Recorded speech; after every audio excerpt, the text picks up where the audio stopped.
Hey, welcome to lesson 2. What kind of webmaster do you want to be? Now, it's not meant to be really a rhetorical question. It's meant to sort of challenge your thought on what a webmaster is today, and sort of we set expectations of our own that of what we're going to teach you. Okay, so for example, the one thing I won't teach you is like system specific Magento custom programming. Okay, I'm not gonna go into creating modules for Magento or anything like that.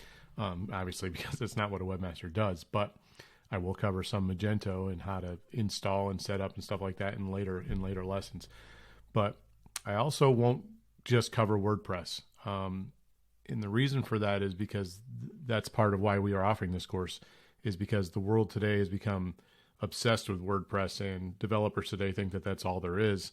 And at least in this ecosystem, I know there's other webmasters I've talked to that, they're running the working Webflow, or they do have Magento, or even Joomla.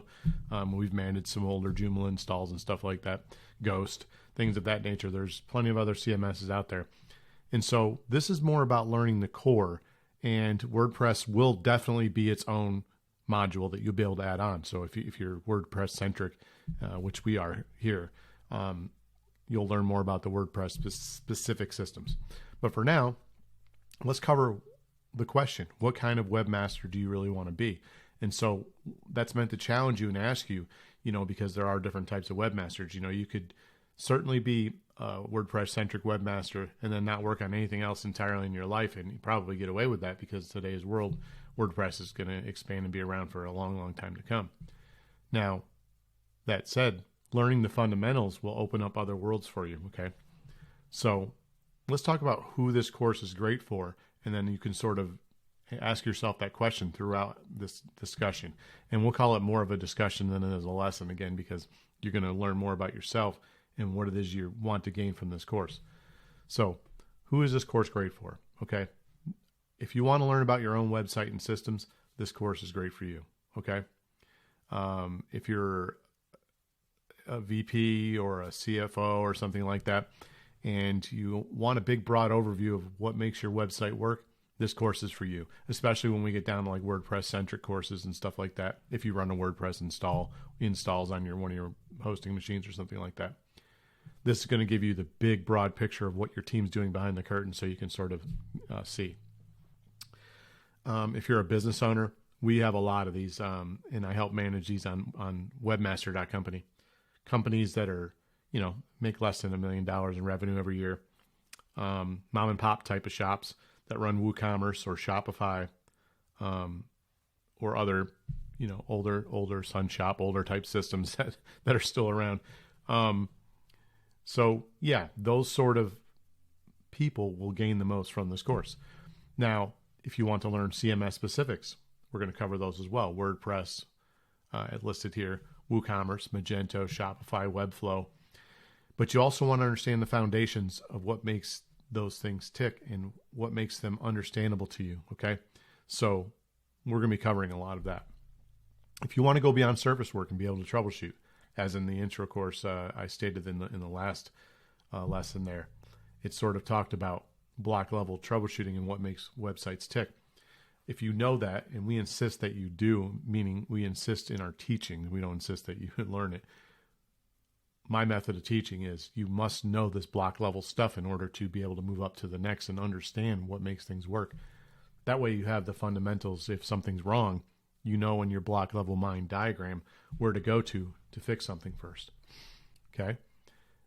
We're also going to teach you, if you want to learn about and become an expert in other related fields like SEO, SEM, analytics, conversions, you can become hyper specific in those fields. There's people hiring left and right. For example, conversion managers. These people just sit around all day, and it's all they do is work on is like how to make their email marketing conversions better, how to make their process flows. Like if they're using a Active Campaign or another client management system, they're trying to manipulate it in a way that makes things work better for their company. Those are job specific, but you still can be called a webmaster, even though you're really, mastering something else like a process or something like that.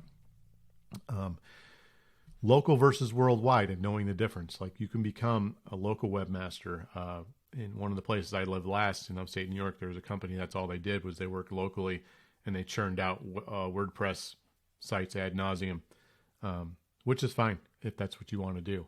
The nice thing about being a webmaster is it's a universal language. You know, you can take what you know and go to, say, Japan, and it will translate well. You just have to learn, obviously, know Japanese in order to break that language barrier. But one content management system here is the same content management system there in most cases. Like WordPress is just translated into that locale. Okay, so now you can ask yourself, out of all those things, what kind of webmaster do you want to be? And that's sort of why we wanted you to phrase this question to yourself. If you want to be thorough, this is the course for you. If you want to be someone that says, I know how to install WordPress and I am a webmaster, this course is not for you. Because, you know, while we will cover that stuff, it's not all we do, and we value your education much more importantly than that. And we know you're worth so much more than just knowing what WordPress is. Okay, so that said, there are some fundamental things that you should know in taking this course. Okay, those fundamental things I've broken down into simply 4 things. Now, there's much more to know, but these 4 things will get you in the door and get you understanding what I'm talking about. FTP, SSH, okay, file transfer protocol, and secure shell.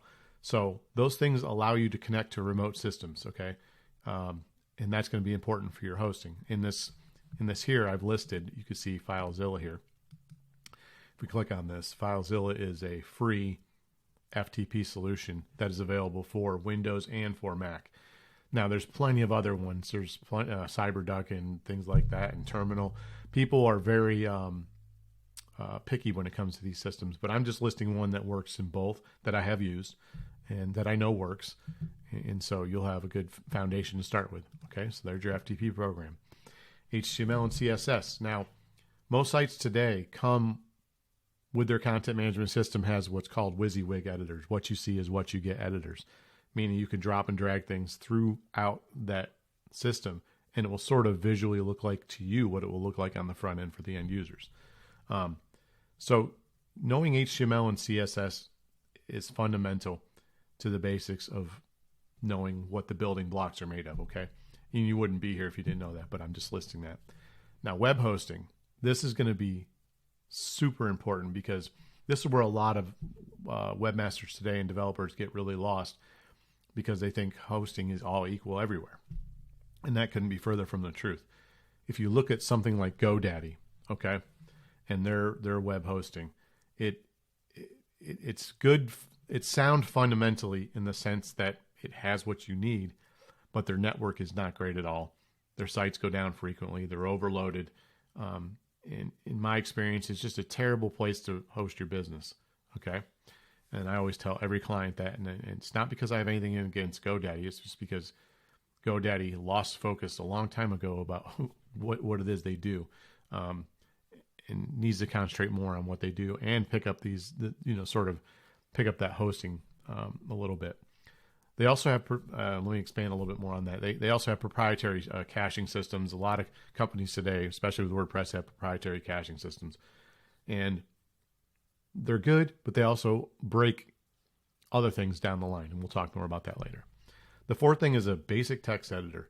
You would be surprised at how far a text editor can go and what it can do for you. You know, I have my text editor, I use BB Edit for Mac because I'm on Mac right now most exclusively. I don't use Windows anymore, and I haven't for several years. Although I can use emulators if I need to test things and stuff like that. And yeah, we'll talk more about that later. But so I use BB Edit. Now, Notepad++ is a great one for Windows, and I've offered links to both of these inside of this document. Now, I know this one was more discussion, but as noted in the course outline itself, this is more about setting expectations on both sides of us. You know, what we expect from you, what you can expect from us. Obviously, I want you to enjoy yourself, but I also want you to learn something. I don't want you to feel that you're just going to come in here and learn WordPress and how to manage it and click a couple things and then that's it. No, we're going to go into some great depth here to make sure you're understanding this more than your competitors can possibly understand it or more than they want to. So your desire level should be way up here in order to learn. That's who this course is great for, all right? So yeah, I'll be sure to link this doc in the tutorial, and we'll get this machine moving. And on to our next lesson, which will be more specific about HTML, CSS, and scripting languages. And so we're going to start getting into the meat and potatoes of everything, so you can start seeing stuff with your eyes. All right, see you inside.